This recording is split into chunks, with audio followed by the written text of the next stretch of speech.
তোমরা তো দেখেই নিয়েছো যে কয়েকদিন আগেই কিন্তু এই দিদিকেই আমাদের বাড়ির সব বোনেদের তরফ থেকে আইবুড়ো ভাত খাইয়েছিল। তবে ওই দিদিকে আইবুড়ো ভাত খাওয়ানোর আগেই কিন্তু আমাদের সবাইকেই ফোন করে নিমন্ত্রণ করে দিয়েছিল যে বিয়ের দিন যাতে আমরা সকাল সকাল চলে আসি, আর যদি আমরা না আসি তাহলে নাকি আমাদের উপর প্রচন্ড রাগ করবে। দেখো আমি বিয়েতে আসবো কিনা সেটা কিন্তু ঠিক ছিল না, তবে এইদিকে কিন্তু আমার মেজদি আগে থেকেই ভেবে রেখেছিল হাজার কাজকর্ম ব্যস্ততা থাকলে ও কিন্তু আজকে ওর বান্ধবীর বিয়েতে অবশ্যই আসবে, কারণ যতই হোক ছোটবেলার বান্ধবী বলে কথা, আর তারপরে যদি হয় বেস্ট ফ্রেন্ড, আর সেই বেস্ট ফ্রেন্ডের বিয়েতেই যদি না আসে তাহলে কেমন হয় বলো। তাই আমরা দুজনেই সকাল সকাল ঘুম থেকে উঠে একদম 8টার ট্রেনেই চলে এসেছি সোজা ভিন্নগর, কারণ তোমরা তো জানোই যে আমাদের দুজনের বাড়িতেই কিন্তু বনগাঁতে আর অনেকটাই দূরে। যাই হোক সকাল সকাল তো চলে এলাম একসাথেই, কিন্তু ঘরে ঢুকে দেখলাম আরেক জিনিস। জানলার পাশে আমি আর আমার দিদির ছেলে সঙ্গে পুকুকে নিয়ে একটু গল্প করছিলাম। হঠাৎ করে চোখ গেল বাইরের এই গাছটাতে ছোট ছোট কিছু ফল ধরেছে, যেই ফলটা কিন্তু আমি অনেকের ভিডিওতেই খেতে দেখেছি, তবে এখানে যে গাছ আছে সেটা আমরা আগে দেখিনি। আজকে হঠাৎ করে বাইরে চোখ গেল আর দেখতে পেলাম যে গাছ ভর্তি করে কিছু কিছু ফল পেকে রয়েছে। এটা জানার পরে আমার বোন তো খুবই আনন্দ পেয়েছিল, তাই দৌড়ে চলে গেছিল গাছ থেকে ফল পাড়তে। দেখা ওটা কি?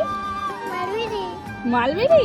এটা খেতে ভালো লাগে, খাও একটু, খেয়ে দেখো কেমন, ভালো টেস্টি।